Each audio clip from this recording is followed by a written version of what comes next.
ரோஜாப்பூ மாலையை கூட எவ்வளோ பெரிய மாலையாக வேணாலும் இந்த மெத்தடில் ஈஸியாக நம்ம கோர்த்துக்கலாம். ரெகுலராக நம்ம மற்ற பூ எல்லாத்தையும் கோர்ப்போம்ல, அதே மாதிரி தான் இதுவும். நடுவில் குஞ்ச வைக்கிறதுக்காக த்ரெட்டை கட் பண்ணாமல் இன்னொரு த்ரெட்டை இந்த மாதிரி ஹாய் வெல்கம் ஆல். என்னோடய ஸ்டைலில் அரளிப்பூ மாலை எப்படி கோக்குறேன் அப்படிங்கிற வீடியோ தான் இன்றைக்கி உங்கள் கூட ஷேர் பண்ணிக்கிறேன். இதுக்கு ஒரு 1/4 கிலோ அளவு அரளிப்பூவை நான் எடுத்திருக்கேன். இதுக்கு முன்னாடி என்னோட நிறையா வீடியோஸில் நீங்கள் பார்த்துருப்பீங்க ரோஜாப்பூ மாலை எப்படி கோர்க்குறேன் அப்படிங்கிறது. சேம் அதே மெத்தடில் தான் இந்த அரளிப்பூ மாலையும் நான் கோக்குறேன். பாருங்கள், ரெகுலராக நம்ம மற்ற பூ எல்லாத்தையும் கோர்ப்போம்ல, அதே மாதிரி தான் இதுவும். இது வந்து நம்ம எவ்வளோ பூ வச்சு கோர்க்குறோம் அப்படிங்கிறது மேலே டிபெண்டு. ரவுண்டு கொஞ்சம் பெருசாக வேணும் அப்படின்னா ஒரு 6லேருந்து 8 பூ, இல்லை அப்படின்னா 4 நாளாக நார்மலாக பேசிக் ஸ்டைலில் அந்த மல்லிகைப்பூ கோர்ப்பாங்க இல்லையா, அந்த மாதிரி கூட கோர்த்துக்கலாம். ஆனால் அந்த மாதிரி கோர்த்தா நல்லா இருக்காது. அதனால் நான் 6 பூவாக வச்சு இப்படி கோர்க்குறேன்.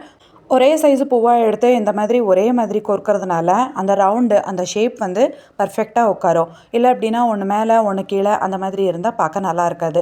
பாருங்கள், இப்போ ஆல்மோஸ்ட் எல்லாத்தையும் கோத்தாச்சு. வெறும் அரளிப்பூவை வச்சா அது ப்ளைனாக தெரியும் அப்படிங்கிறதுனால கூட கொஞ்சம் கலருக்காக, அதாவது இந்த காம்பினேஷன் நல்லாயிருக்கும் அப்படிங்கிறதுனால இலையும் அதே மாதிரி ஒரு லைன் மட்டும் ரவுண்டாக கோர்த்துக்கிறேன். இந்த மாதிரி கோர்த்ததுக்கப்புறமா திரும்பவும் அடுத்த லேயர் நான் கோர்க்க ஆரம்பிச்சிட்றேன். இந்த மாதிரி நமக்கு எவ்வளோ வேணுமோ அவ்வளோ லேயரில் நம்ம வந்து இதை கோர்த்துக்கிட்டு பெருசாக வேணும்னா பெருசாக, சின்ன மாலையாக வேணும்னா சின்ன மாலையாக கோர்த்துக்கலாம். நான் வந்து என் வீட்டில் இருக்கிற சாமி ஃபோட்டோவை நீங்கள் பார்த்துருப்பீங்க. இது வந்து காளியம்மாவுக்கு மட்டும்தான் நான் போட போகிறேன். அதனால் அந்த ஃபோட்டோ சைஸ்க்கு இதை நான் கோர்த்துக்கிறேன். இப்போது ஒரு சைடு கோர்த்து முடிச்சிட்டேன். அடுத்ததாக நடுவில் குஞ்ச வைக்கிறதுக்காக த்ரெட்டை கட் பண்ணாமல் இன்னொரு த்ரெட்டை இந்த மாதிரி அதுலேயே இப்படி வச்சு ரெடி பண்ணிட்டால் நமக்கு கட் பண்ணணும், முடி போடணும் அப்படிங்கிற டென்ஷன் இருக்காது.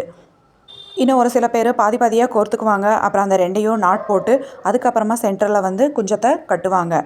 அந்த மாதிரி பண்ணுறதை விட இது ஈஸியாக இருக்கும். இப்போ இன்னொரு சைடையும் அதே மாதிரி ஃபுல்லாக நான் கோர்த்து முடிச்சிட்றேன். பாருங்கள், இப்போ 2 பக்கமும் நம்ம கோர்த்து முடிச்சாச்சு. இனி சென்டரில் குஞ்சத்துக்கு நம்ம ரெடி பண்ணிக்கலாம். சென்டரில் எக்ஸ்ட்ராவாக அந்த தாரத்தை கட்டியிருந்தோம்ல, அதுக்கு ஊசியை கோர்த்துட்டு அது கூட நமக்கு எந்த மாதிரி வேணுமோ அந்த மாதிரி டிசைனை நம்ம செட் பண்ணிக்கலாம். நான் கொஞ்சமாக இலையை கோர்த்துட்டு அப்புறம் நடுவில் அதே மாதிரி ஒரு 3லேருந்து 5 லேயர் வரைக்கும் அந்த ரவுண்டாக நான் கோர்த்துக்கிறேன்.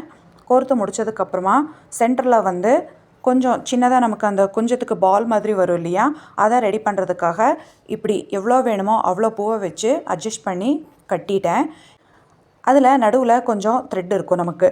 அதுக்குள்ளே ஊசியை விட்டு இந்த மாதிரி சென்டரில் 2ஆக எடுத்து கட்டிட்டோன்னா ஈஸியாக இருக்கும். கட்டியிருக்கிற முடிச்சு அவிழ்ந்து விழுந்துரும் அப்படிங்கிற டென்ஷனும் இருக்காது. இது அரளிப்பூ மாலை அப்படிங்கிறதுனால நம்ம எவ்வளோ பெரிய மாலையாக கோர்த்தாலும் டென்ஷன் கிடையாது. இந்த பூ மாலை மட்டும் கிடையாது, இதே மாதிரி ரோஜா பூ மாலையை கூட எவ்வளோ பெரிய மாலையாக வேணாலும் இந்த மெத்தடில் ஈஸியாக நம்ம கோர்த்துக்கலாம். ஸோ கைஸ், நான் பண்ண இந்த வீடியோ பிடிச்சிருந்தா லைக் பண்ணுங்கள். இந்த அரளிப்பூ மாலை எப்படி இருக்குன்னு கமெண்ட் பண்ணுங்கள். தேங்க்யூ.